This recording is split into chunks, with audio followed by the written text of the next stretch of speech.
today we discuss on the chapter sound. It is the topic of class 8. So, what is sound? Sound is just something that can be heard. Sound means that we can hear is called as sound. So, sound, how can it travel or how can it transmitted? So, it can be transmitted in the form of vibrations.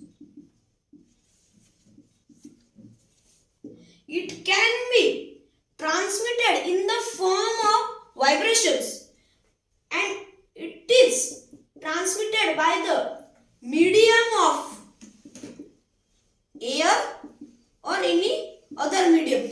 The sound is something that can be heard by us, and it can be transmitted in the form of vibrations and in the medium of air or any other medium. Then how can we produce sound?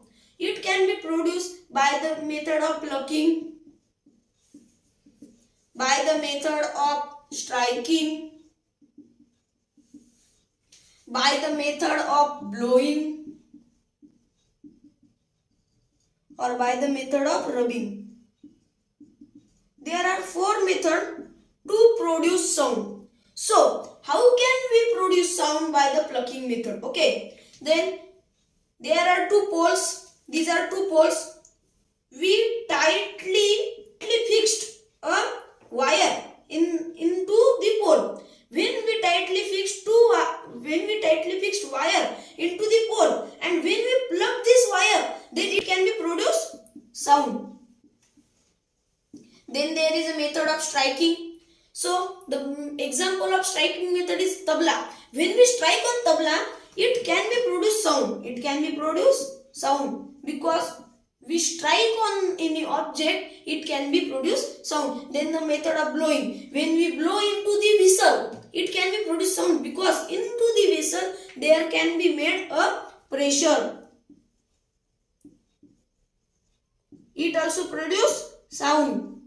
Then the method of rubbing. When we rub our 2 hands, then it also can be produce sound.